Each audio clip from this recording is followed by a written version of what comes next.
I'm running Blush. I handle the finances, I handle the hiring, the marketing, the scheduling, all of that stuff. I don't have to talk to anyone before I do anything. Now that there's a partnership, I will. Who is handling the finances? We have this all laid out and it feels great. Welcome to the Expansion Code Bridal Edition, the show for bridal hairstylists, makeup artists, beauty pros, and yes, even brides who want the behind the veil scoop. I'm your host, Heather Dick, bridal business coach, salon owner, and ringmaster of a 50-person squad that styles hundreds of weddings every year. Around here, we go beyond the hairspray. Think scaling your business, setting boundaries, surviving high-pressure moments, and creating client experiences that everyone raves about. So whether you're building your bridal empire or planning your big day, grab a coffee or champagne, and let's talk business, beauty, and a whole lot of bridal. Hello, welcome back to the Expansion Code Bridal Edition. Today, I'm talking about partnerships, another very relevant topic for me. If you listen to previous episodes, you will know that I'm opening a Pilates studio, so different than bridal hair and makeup, obviously, but a huge passion of mine. And I'm partnering with the physio company, who is a subtenant of mine. And now, I don't know if you know this or not, but I also have a failed partnership in the past. Now, I'm definitely not going to get into the details of it, but it really didn't even fail because of the business. It was more just like it fizzled, the relationship kind of fizzled and so therefore the business did. But I learned a lot about that partnership and things we did right and things we didn't do right. And I bet my old partner would agree with everything I'm about to say. So now that we're entering into this new partnership, I wasn't really hesitant because I'm not like a fearful person. I'm not really risk adverse. Like I'm a, yeah, let's do it kind of person. But I did have some non-negotiables and I'm going to talk about it. It's funny because I told my accountant, I was like, I'm going to start this Pilates studio. We're going to partner. And he burst my bubble because he was terrified. He's like, Heather, then partnerships never work out. Always one person is doing way more work than the other. And it's just a recipe for disaster. Why don't you just rent the space to them and they can start their own Pilates studio and you just make $2,500 off them every month? I mean, yeah, but they're not going to do it without me and I'm not going to do it without them. And I'm going to talk about that and what makes a good partnership and what makes a bad one. And not even bad. It's not even like the people involved are bad. It's just not a good combination of individuals. So yeah, let's dive in. The reason why I chose a partnership this time, and obviously it was mutual because it's not like I'm strong arming the physio company into it. It's mutually beneficial. I have been doing everything by myself. Not like this isn't a woe is me story, but like I've been bankrolling things. I've been the one making decisions. I've been the one researching, signing papers, doing all that stuff for so long. And the idea of having support and someone to even share the workload is so incredibly attractive to me. The reason why partnerships can make sense is when there's different expertise. So I will thrive in one area, they will thrive in another. There's shared financial risk. So we're both on the hook. And the Pilates studio actually has a very, very low build out cost, which is a blessing. It's built in collaboration and there's faster growth with partnerships if we're both doing the same amount of work. There's that saying that I can't really remember, like, two heads are better than one. And it's so true. So we're able to bounce these ideas off one another. And it's not my partner, it's not my best friend, it's not my mom or my dad. It's someone who has a mutual investment in this company. My previous company, where we went wrong a little bit, my partnership, not Blush. I just have to say that out loud. It was not Blush. It was a different company. We were both the same. We both had skill sets in very similar areas. Now, we tried to divvy up the tasks and the responsibilities between the two of us, but if I'm being honest, we were very similar people. And so where we thrived was behind camera, teaching, instructing, working with people, and the areas that the business required, we just didn't do that great of it. Also, it was a side job for both of us. And so there was a lot of imbalance there. I could have opened this Pilates studio by myself for sure, especially because the build out cost is so low. We're talking $20,000 to $30,000. But Partnering with a physiotherapy clinic that already offers clinical Pilates, I mean, it's a match made in heaven. You take my marketing background, my community, my village mindset, and it's just a recipe for growth. Having a shared audience, especially something that's mutual, is always going to benefit the company. It wouldn't really make sense if let's say I partnered with a restaurant. That doesn't, there's no alignment there, you know? So if you are going to start a partnership, think about who you're obviously, I mean, this sounds really obvious, but, I didn't really think about this in the past. Who am I starting this with? Would I wanna marry them? We're legally bound now. The physio company and I are legally bound together. Do we think the same about money? Do we have the same risks, like risk aversion? Is the end goal the same? Most people think that partnerships mean 50-50 and you split everything and it's easy. She's doing 50% of the tasks, I'm doing the other 50%. But that's not what it is. It requires so much more communication, so much more clarity on certain things. And people underestimate decision making, vision alignment, work expectations, financial transparency. These are all things that are absolutely crucial in a partnership. And honestly, they can be messier. Like if a partnership breaks up, it can be messier than a divorce because it's livelihood. In the past, my old partner and I just, if I'm being honest, it was her idea. It was her dream. And I just kind of said, yeah, sure, let's do it because I'm a yes person. And I never put in enough into that company in order for it to succeed, and I know that now for sure. I just didn't have enough to give it. And now I can say that honestly, we had even discussed giving it another go just recently, and I was like, I can't. I don't have enough capacity. It's a totally different company than a Pilates studio. I'm not passionate about it. If I wanted to, I would have. And if I wanted to make that company successful, it would have been. And I just didn't. It just wasn't a passion of mine. But we tried it, we had great success, for sure. Would have been a great company if we were able to keep it afloat. And I mean, honestly, if someone bought that company today, they would thrive, but it's just not a passion of mine. So what makes a good partnership? You think about a marriage or a relationship or friendship, and this is like the juice. This is the juice. So it's shared vision. If you don't want the same thing long term, it's a disaster. My old partner and I never talked about this. We didn't talk about any of it. We just were like, yeah, let's do it. Sounds great. The industry needs this. There's a demand for this kind of business. Let's create one and it'll succeed. We didn't talk about long term. We didn't talk about any of that. The physio company and I have had to have really hard conversations like, what if they want to close and move in 5 years? What's the plan? Who takes over? What's the exit plan? I never thought about that with my old company. I don't even think about that with Blush. I'm a very like fly by the seat of my pants kind of type person. But we had to have that conversation, that we had to have those really hard conversations. Scaling. In our meeting just yesterday, they had mentioned opening a second location. I mean, my mind doesn't go there. I physically don't have the capacity for it. But what happens if the company gets so big, if the Pilates studio gets so big that we want to open a second? Where are we at? Are we at a deadlock? Long term, think long term with your partnership, because it's really easy, especially for someone like myself. Like I said, I'm impulsive. It's easy to just be like, yeah, let's do it.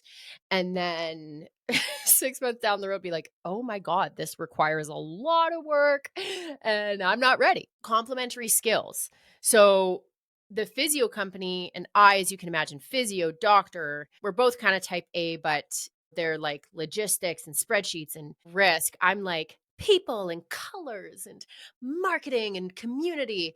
It's a great match because when she's dealing with, like, she's like asking the lawyer all these questions, I'm like, I never even thought of that.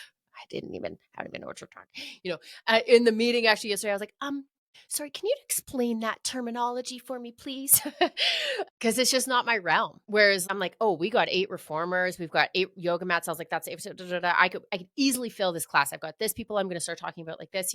So we've got these complementary skills. We also have an audience overlap, right? That I talked about earlier. So they offer Pilates already with their clinical services. And so it makes perfect sense. Again, if I was partnering with a coffee shop, what expertise do they bring other than paying a lease and a build out? Not much. So think about that when you're creating a partnership. This is a huge one. Mutual respect.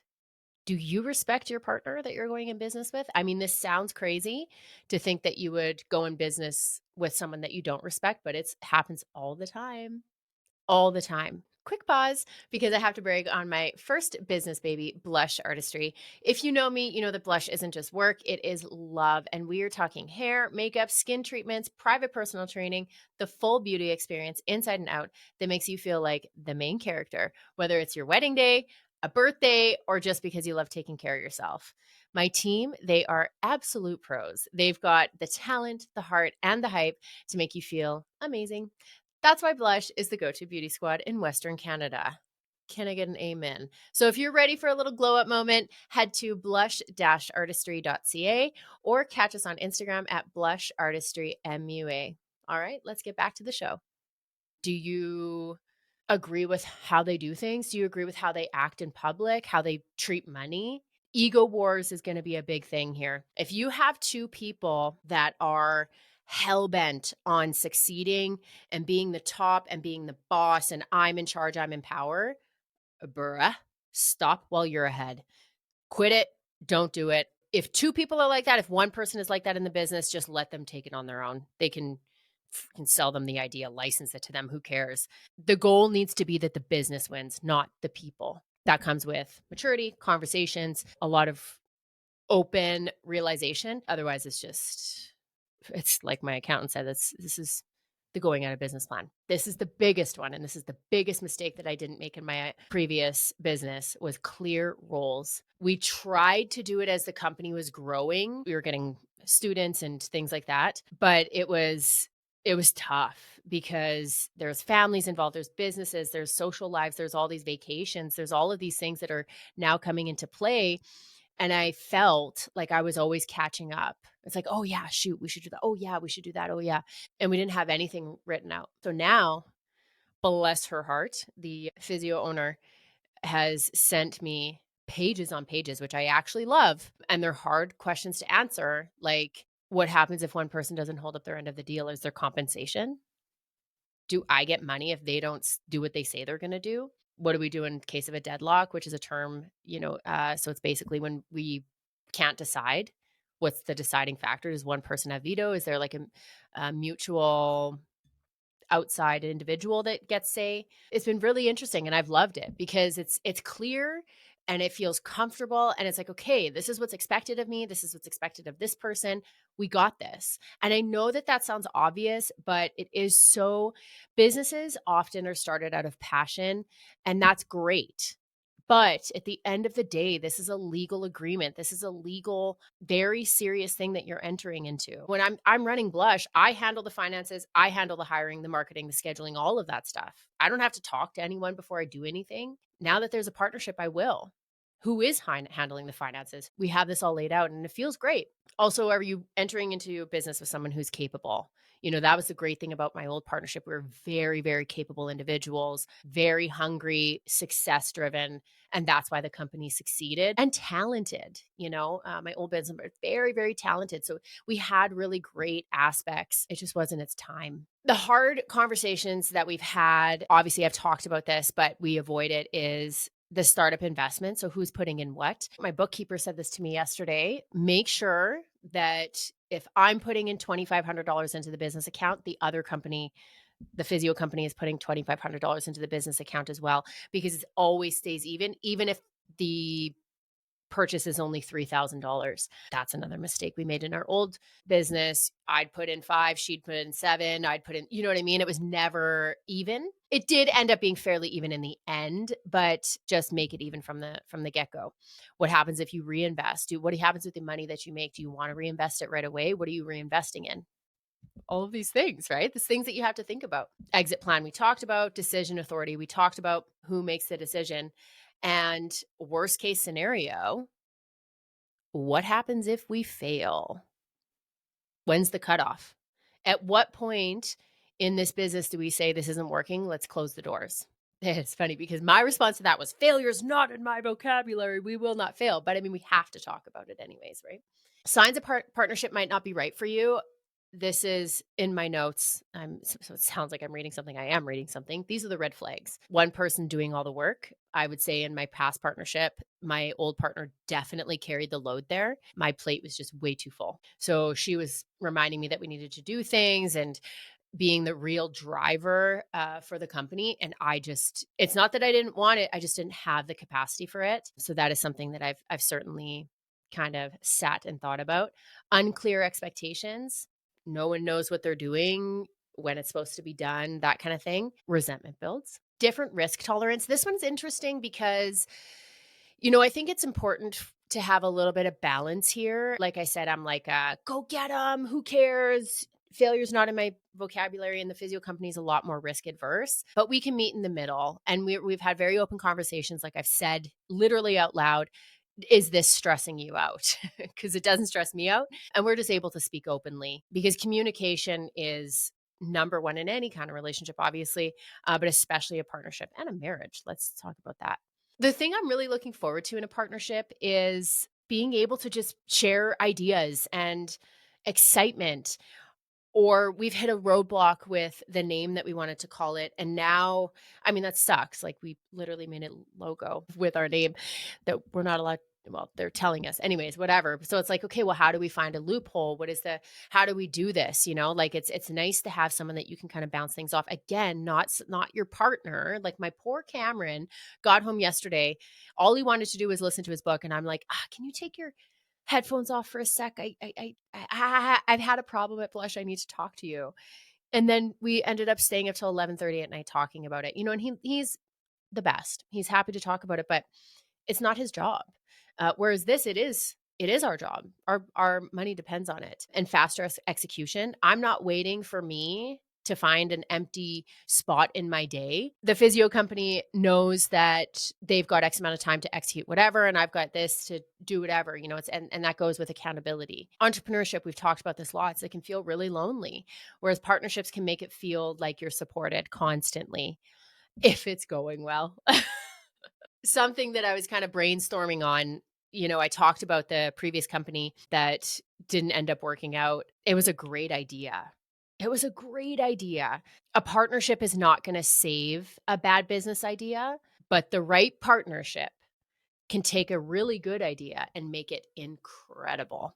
It can make it just thrive. So I want to, if you're ever thinking about entering into a partnership of any kind or growing a team or any type of partnership relationship like that, I encourage you to think about the strengths, the weaknesses, and what you actually want. What's your goal out of this? Why do you want to do a partnership? Why don't I just rent it to the Pilates Studio for $2,500 and be at the end of it? I want to be involved. I love this. This is a passion of mine. So think about that. It's just something that's going on in my life. It's very relevant. I never thought I would have another partnership. Again, it didn't end poorly. We're still on great terms, but it was just challenging. It's like I'm a divorcee, and now I'm entering into my second marriage. And it's like, these are the things I'm going to do differently so I can give my partner what they deserve. So yeah, would you ever start a business with a partner, or would you do it alone? I would love to hear from you. Hit me up in the DMs, and stay tuned for this new venture that I've joined. Thanks for being here, and I'll talk to you soon. Thank you so much for tuning into the Expansion Code Bridal Edition, your VIP access to a booked out, balanced, and thriving bridal business.